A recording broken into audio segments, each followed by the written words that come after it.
feelings are as real as anything in the world. I actually think they're more real than this table, than this computer.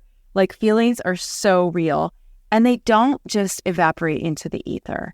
And when we refuse to recognize them and honor them, they will go and get stuck, like you're saying, stored in our bodies, which is why as a therapist, I'm eliciting those feelings out. My goal is let's get them out in a safe way.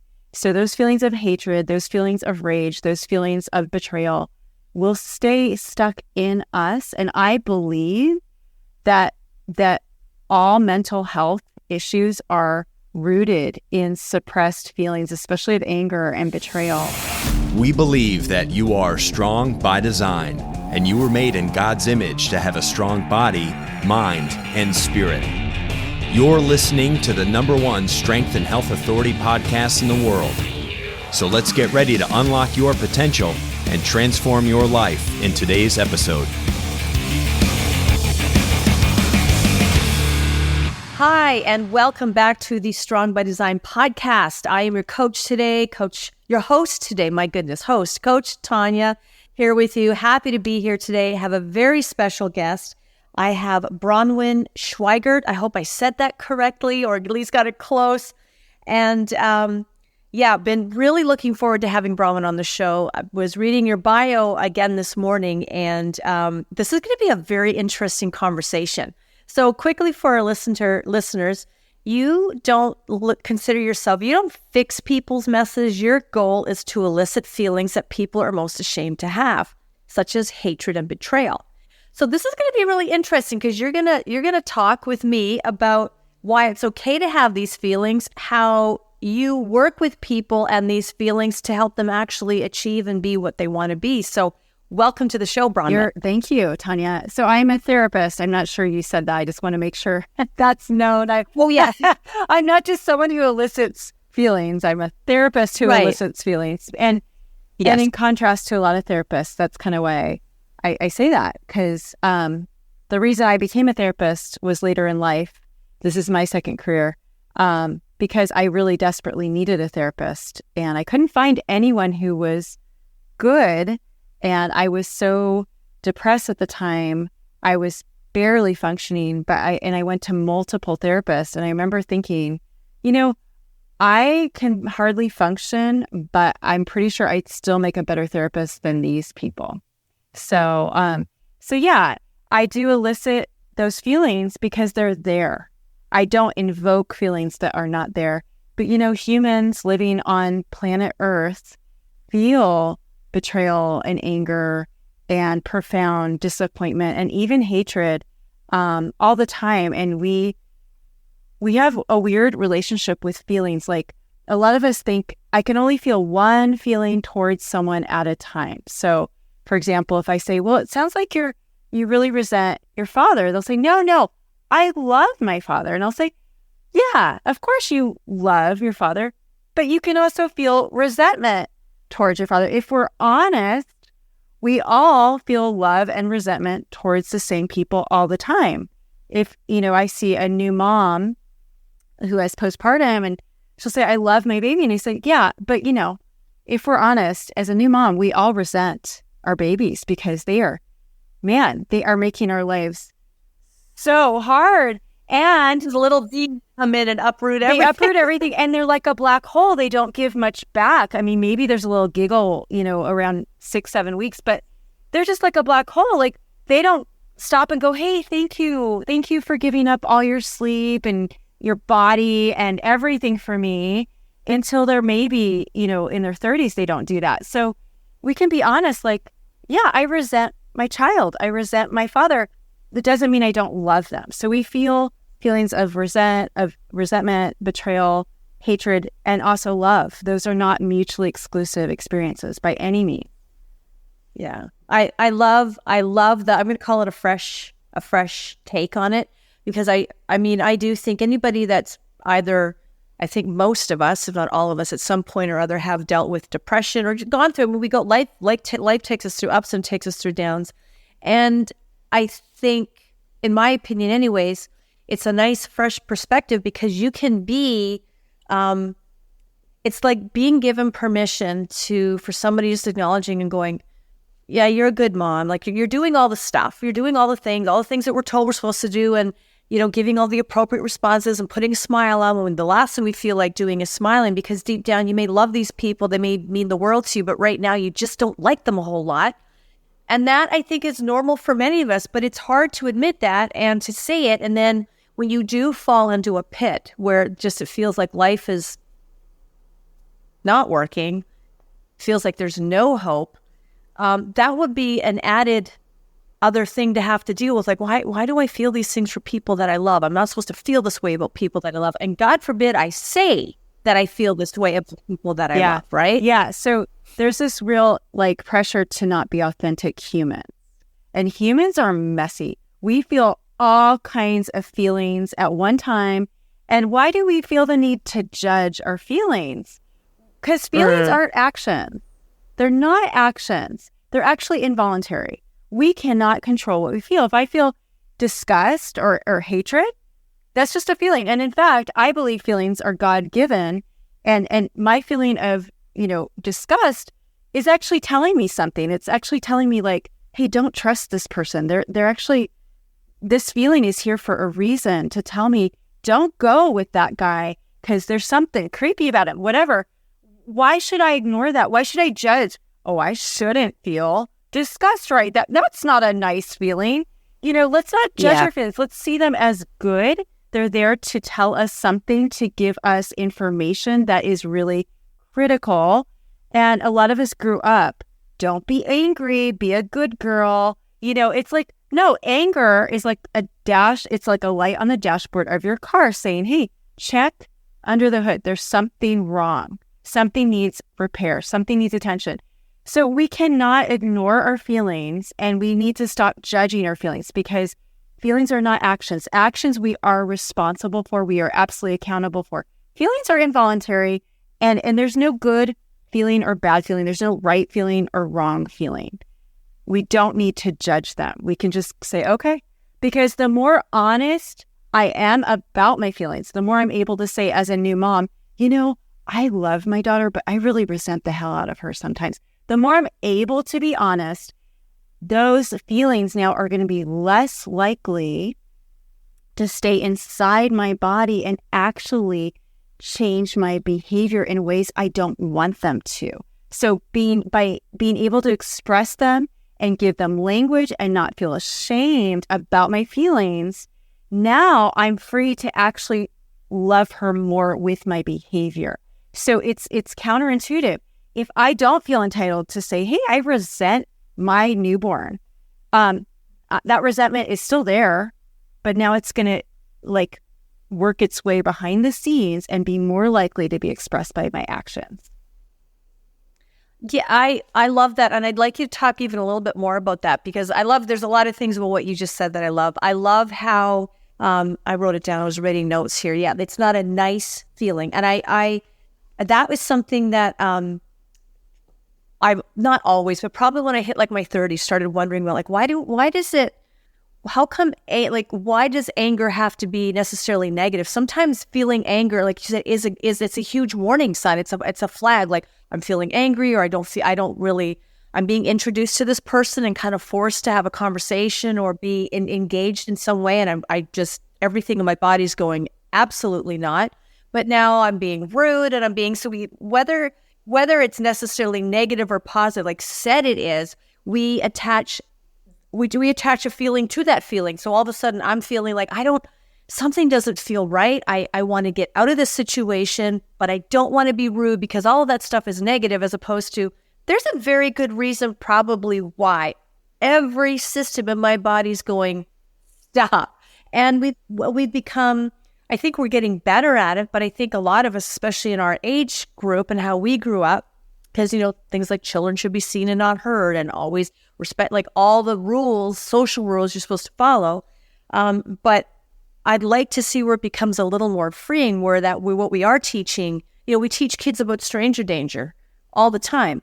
Well, that needs to extend into all aspects of our life, because sometimes if what you're feeling is a bad thing, which because we're told it's a bad thing, is actually a warning signal, or there's a reason, not, unless you really are a terrible, mean person that hates everybody,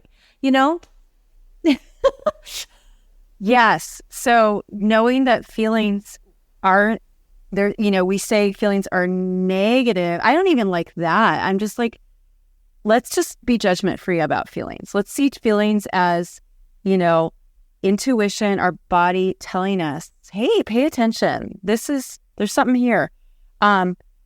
So good or bad or right or wrong, there's just no morality to our feelings, but what we do with them, that's what's important, right? And so if we listen, so, you said be nice. So my daughter's 19 and she was over the other week for dinner, and she said, Mom, I'm not a nice person, but I'm a good person. Or no, she said actually kind. She said, I'm not a nice person, but I'm a kind person. And we talked about what that means. She said, I don't just placate people. I'm honest and I'm assertive and I don't just take anything, but I'm kind. And how actually doing that is truly kind. Enabling people is not kind. And so what you're getting at, if I'm like, oh, I shouldn't feel like put off by this person that does kind of put me off, I shouldn't do that. That's wrong. If I do that, I'm actually enabling that person in whatever way to do whatever they're doing that's wrong. And that's not kind. No, I love the way you put that. I love the way she said that, because I think there is a big difference in like kind versus nice. Like when you're kind, to me, just the word kind, it feels like it comes from the soul, from the heart, where nice can be you can be nice to somebody, but on the surface, but otherwise maybe not so nice. So kindness isn't always doing the pretty nice feel good thing. People that are parents or spouses of people with addictions and things, like we can go through the whole gamut of things, but at some point it's different, varied situations, relational, business, whatever, community. Kindness sometimes is saying the hard things in a way that's respectful, but not necessarily what somebody else wants to hear. But that is kindness. That's exactly right. Yes. Yeah. So what are your feelings on like stored emotion, especially the ones that we've been sort of groomed to be like, you shouldn't feel like that, you shouldn't say those things, like you should, like, those things being stored? Because if we're not acknowledging that, like we're not allowing ourselves to like letting it bubble up and let ourselves feel it, and then kind of go, well, where's that coming? Where is that coming from? Is it a warning thing? Is it maybe past trauma or something? Is it a trigger? But what is your response to, or what are your thoughts on that staying in the body? Yeah. So it's funny because feelings are invisible. And I think we think in Western, modern society, oh, they're invisible. So, they just kind of evaporate into the ether. And I actually think feelings are as real as anything in the world. I actually think they're more real than this table, than this computer. Like feelings are so real, and they don't just evaporate into the ether. And when we refuse to recognize them and honor them, they will go and get stuck, like you're saying, stored in our bodies, which is why as a therapist, I'm eliciting those feelings out. My goal is let's get them out in a safe way. So those feelings of hatred, those feelings of rage, those feelings of betrayal will stay stuck in us. And I believe that all mental health issues are rooted in suppressed feelings, especially of anger and betrayal. I believe also that all addictions and all compulsive behaviors are also rooted in suppressed anger that is in our body. Yeah, well said. I would agree. And I actually have done other podcasts with therapists or people that work in like the health industry that would agree, these feelings, these emotions don't just dissipate like nothing, like vapor. They take root somewhere in the body. you have, on some of the information you sent me while I was getting ready for the podcast, one of the things I highlighted here that I wanted you to speak about was why there's no such thing as an angry person. Because I think we've all, I myself included, have said, well, she's just angry. She's angry. I've never known her not to be angry. She's just an angry person. Yeah. Yeah. So that phrase really gets to me because to me, it's like saying, well, she's a breathing person. Because who isn't an angry person? Who doesn't have anger? I mean, so we humans live on this planet, and on this planet, on planet Earth, things are not ideal.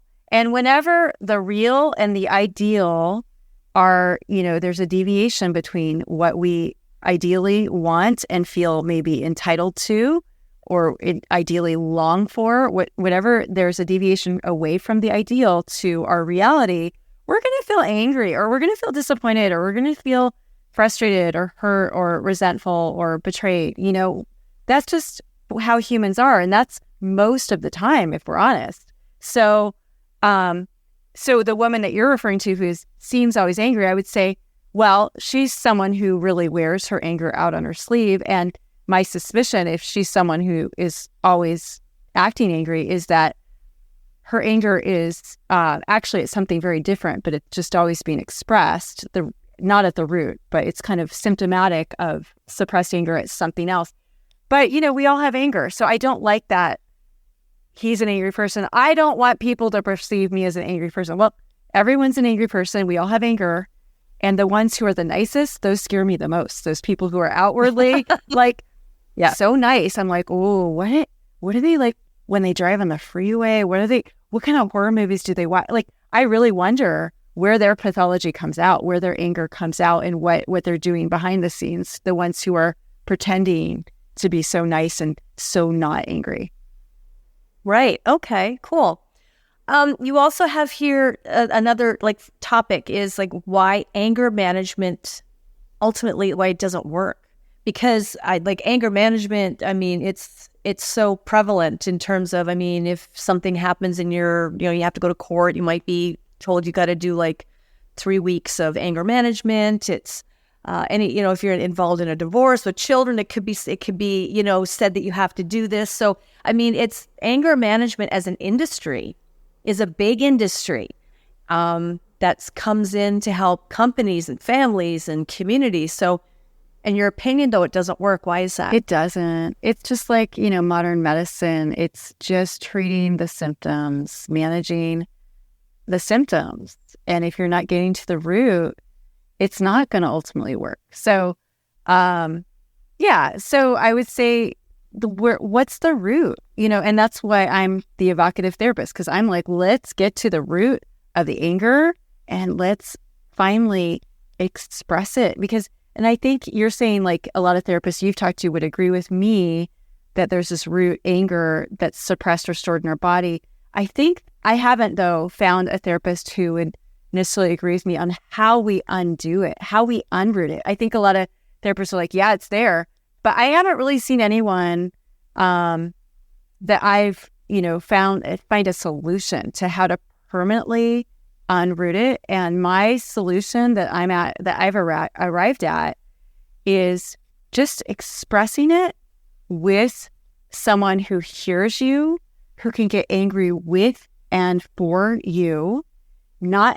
So let's say my boss, is just abrasive and horrible to me. One day, I'm not expecting it. I'm not able to express my anger with him at that moment, right? But let's say I come to you later, Tanya, next week, and then I am able, and I would, as a therapist, I'd say, what did you want to say in fantasy right then and there to your boss? Tell me in fantasy. This is a safe place to just and I'd say, what do you, when you think about what he said and how he shamed you and how he threw you under the bus in that moment, what did you feel in your body? What are you feeling in your body right now? Oh, you feel like there's a knot in your stomach. Okay, tell me right now what that knot in your stomach wants to say in fantasy when you think of his face while he was doing that. And so we do that work of literally expressing the feelings out, externalizing them out of the body, getting unstuck. And and it's a safe place to do that. And then we work on, helping each person connect with their anger and develop a healthy relationship to their anger. So a healthy relationship isn't suppressing it, but it's also not exploding either. That's another dysfunctional relationship with anger. So we can arrive at a healthy relationship with anger, which is like the next time the boss does that, I can say, hey, you know what? That's not okay. I mean, that's it. That's me channeling my anger in that moment. That's what real anger can look like. Something as simple as, you know what? This isn't okay. Okay. So what about, I'm just making notes here. Like the example you just gave us, like connecting, acknowledging, and being able to, in that moment, I won't use the word exercise it in that moment in a better way. However, have you ever worked with anyone that just their way of exercising their anger is they need to be loud, they need to smash a plate, they're just like, it's an explosive, and then when, because for some people, I would think that might be it's almost like a release. It's just, they just throw something and they feel better. Or not feel better, but it's like, they need that explosive release. Like what's your comment there? Well, the research, there's actually been research on that it actually doesn't make people feel better. And the reason is the more people express their anger in that kind of way, it actually recruits other brain circuitry to the anger. So it actually makes that person more angry. I think we can all relate to that in some way. Like, I'm not averse to a swear word. I think swear words can be very therapeutic at the right time. But in the moment, like, let's say we stub our toe and then we swear on top of it, it makes us more angry. It actually makes us feel worse. I feel like it kind of does the same thing. I think it's the same kind of principle. So really, the only way I think humans are made to really externalize those feelings is through language, only with someone who empathizes, who doesn't talk us out of our feelings, who doesn't try to talk us down. Bronwyn, well, let's look at it from his point of view. No, someone who is 100% empathic with me in the moment and invalidating my feelings. And maybe I am a little off base. Maybe the boss didn't know what he was doing at the time. I can figure that out after I've externalized all my rage. I can be logical because now my upstairs brain can come back online and go, well, yeah, now that I've externalized all my anger, I actually don't think he was aware. So I don't need anyone else to do that for me. What I need someone else to do for me is hear me, validate me, be empathetic, be angry with me and for me. Oh, yeah. No, that makes sense. Now, one of the things that I found that I loved the way this was written in the profile that I was sent is that you work with people, but you especially love playing midwife, like what you do. So explain that to us. Like, how is what you do? Because I think it's actually, after reading your bio and talking with you, I'm like, that's the perfect term. But explain it for our listeners, what you mean and what that looks like. Well, it's funny because I just have one child and I had her, she was a home birth, and I loved the midwife because she didn't intervene except when necessary. And I know in hospitals, doctors, it's all about liability. There's just so much unnecessary intervention. And there's kind of, in the modern medical, there's like a lack of trust of that this woman's body actually knows exactly what to do. The body knows exactly what to do, how to birth a baby. There might be some things that come up that there are going to be necessary interventions, but there's this general trust that her uterus and her birth canal, they know what to do, and I'm going to just be here as needed and only do what's necessary. And it's this relationship of trust. And so as a therapist, it's with me, I'm like, your body knows what to do in how to externalize and process these feelings if you trust me. And so my job is to be trustworthy to my clients by not trying to talk them out of their feelings or, playing devil's advocate, but really attuning to them And I believe they know what to do and how to process and get heal with me there, but not intervening more than necessary, if that makes sense. Okay. Now, you also, like, not only do you have a master's degree in counseling, but you also have one in nutrition. I do. How much of a role does nutrition play in people not only just like exercising their feelings with like their ability to work through the process with you? Because you work with people, like you've had success with people breaking free of things like depression, anxiety, bipolar. So that's a lot of big stuff. When we start talking about mental health, that's a pretty impressive umbrella that you provided help in actually helping people break free of that.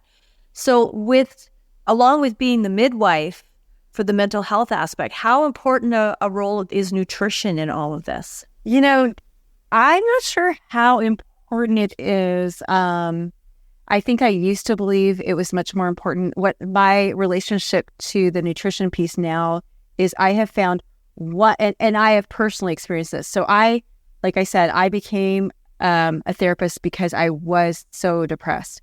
And I was a nutritionist who was so depressed. And I knew the power of eating well. And I did eat very well somehow. I somehow managed to. Did it help me? No, it didn't help me. But what I find is when people start doing well, when they start expressing and externalizing the anger out of their bodies and all the feelings out of their body, they naturally come to the next session and they're like, I started gardening and I'm shopping at farmers markets now, and I'm wanting to cook more and eat out less, and I'm wanting to exercise, and as a nutritionist, I would try to talk people into these things, and it wouldn't last for very long. And now as a therapist, I see people, I believe I see food as a way to self-nurture. And I see once people get better, they want to self-nurture in all kinds of ways. Like I'll have clients be like, I finally cleaned my bedroom. That's when and that is a sign to me they're finally doing really well. Right. No, it makes sense. I think when you start to feel better and the picture around you becomes a little brighter, a little clearer, it would make sense that you would feel like doing more because you just got a lightness and probably feel like you're capable of doing more with success. Because if you're feeling sad and depressed, you don't feel like there's much point because there's going to be no success. It can be very difficult to see beyond just here in front of you, right? What about now? We're gonna before we tie up, we're gonna make sure we let people know where to find you. But before we completely close out, what I want to ask you is, what are like three to five tips or suggestions that you could share with our listeners? Anybody that either is maybe they're feeling they're kind of feeling a little down, or they have those moments where they feel angry or they feel resentment, but they're just, trying to keep it all together and put on the smile and look like the good person to the world.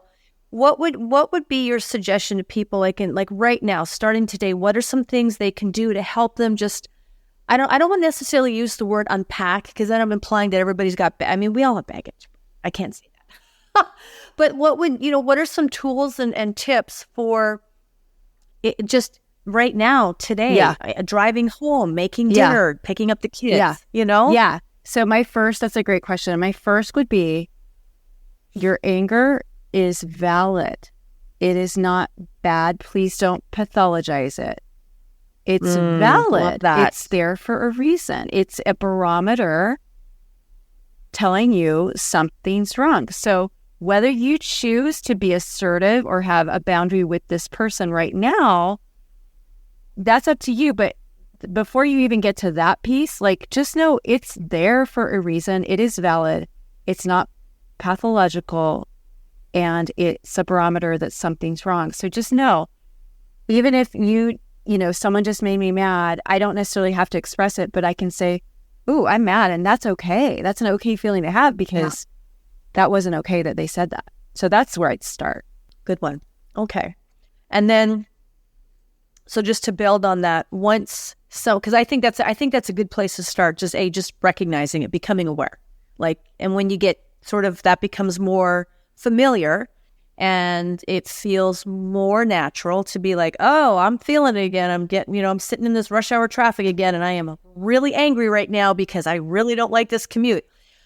When you're in that moment and you're feeling that, but you're angry, what can somebody that's sitting in that rush hour traffic and they're going to be late for dinner and they're mad, they're sitting there, they're recognizing it, they're allowing it, but then what? Well, yeah. So just to say, you know what? It's totally okay to be really mad right now. That doesn't make me a bad person. That's not a shameful thing. That is because a lot of us shame, then we feel shame on top of the anger. And shame is evil. Shame is there's no benefit to shame, I should say. There's lots of benefit to every other emotion, but shame has zero benefit, and we cannot shame ourselves. So just go, you know what? It's okay to be so angry right now. That is totally okay. I am not a shameful person. I'm just human having a normal human response to something that is objectively infuriating. Love that. Okay. It's okay to be angry. So okay. And it's okay to say you're angry. It's okay to recognize it.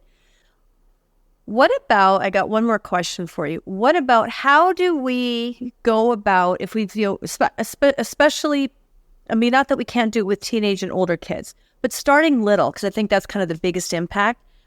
For those people that are listening that have young children, how can they talk to their kids about this? Like how can we better communicate and educate our little ones on this? They don't have to be perfect and happy little soldiers. How do we talk to them about it? We don't talk to them as in, hey, let me talk to you. We model it by, let's say they're in the backseat and we're driving the car and we're stuck in drive. We say, I'm so angry right now. This is so frustrating. So we can model it in that way.